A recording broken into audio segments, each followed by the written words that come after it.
Assalamualaikum warahmatullahi wabarakatuh. Pada kali ini saya akan membahas mengenai materi sejarah peminatan yang berjudul yaitu konsep waktu dalam sejarah. Konsep waktu dalam sejarah di sini saya bagi menjadi 4. Yang pertama yaitu perubahan, yang kedua adalah perkembangan, dan yang ketiga yaitu pengulangan. Serta yang keempat, yang terakhir nanti yaitu terkait mengenai berkesinambungan. Kita bahas dulu yang pertama. Yang pertama di sini adalah suatu perubahan. Perubahan merupakan sebuah keadaan ketika terjadi sebuah pergeseran dari suatu kondisi ke kondisi yang lain. Patut dicermati, di sini kata kuncinya yaitu adalah terjadi pergeseran. Biar tidak bingung, saya contohkan analoginya itu dengan gambar.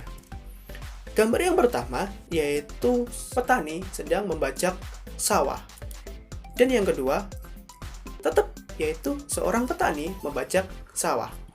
Dan gambar yang terakhir tetap yaitu petani membajak sawah. Nah, di sini keadaannya itu sama. Kayak gitu ya. Akan tapi mengalami sebuah pergeseran. Nah, itu yang disebut dengan perubahan. Jika dilihat dari gambar 1, 2, dan 3, itu sama-sama yaitu membajak sawah, akan tetapi kegiatannya itu sudah mengalami sebuah pergeseran. Itu yang disebut dengan perubahan di dalam sejarah. Adalah perkembangan.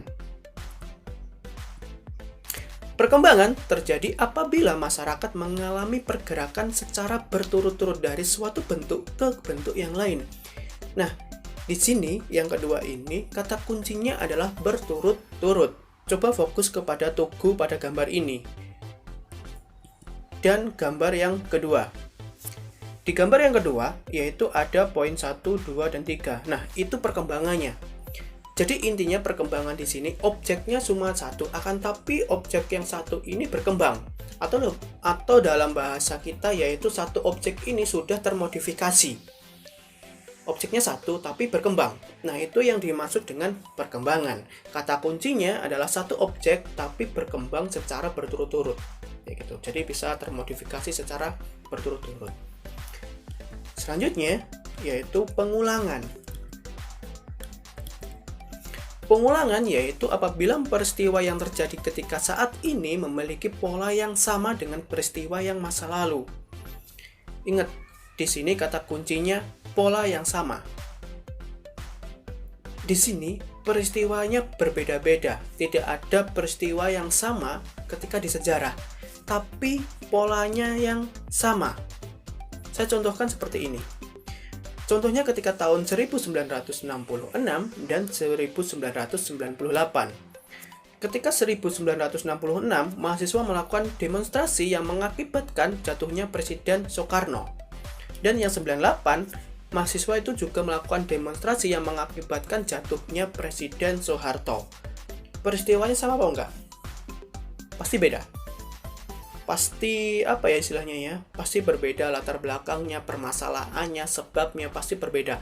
Akan tetapi kedua peristiwa ini memiliki pola yang sama. Nah, itu yang disebut dengan pengulangan dalam sejarah. Peristiwanya tidak sama, tapi polanya yang sama. Ini di gambar yang pertama, ketika Presiden I.S. Soekarno diturunkan oleh mahasiswa, yang kedua adalah Presiden Soeharto. Dan yang terakhir yaitu kesinambungan. Kesinambungan dalam masyarakat dapat dilihat dari tradisi kenduri. Di sini saya contohkan secara langsung ya. Tradisi kenduri merupakan tradisi periode Hindu. Ketika Islam masuk, tradisi tersebut diberi sentuhan doa-doa oleh para wali. Nah, intinya di sini kesinambungannya itu adalah melanjutkan yang sudah ada, akan tetapi fungsinya berbeda.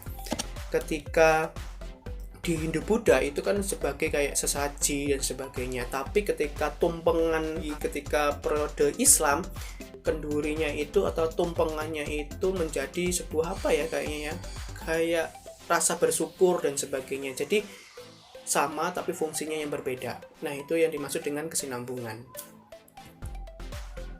Caption hari ini, mengapa kita harus belajar sejarah ya? Yang pertama, kita mengerti masa lalu. Kemudian dan masa kini, dan yang masa kini itu untuk proyeksi yang ke depan. Jadi ketika kita belajar sejarah, setidaknya kita bisa berbijaksana. Karena kenapa? Karena kita pasti tidak akan melakukan kesalahan yang sama, karena kita belajar dalam sejarah.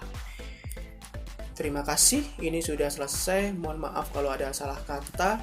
Semoga materi yang singkat ini bisa bermanfaat. Saya akhiri, saya Fendi Indra. Assalamualaikum warahmatullahi wabarakatuh.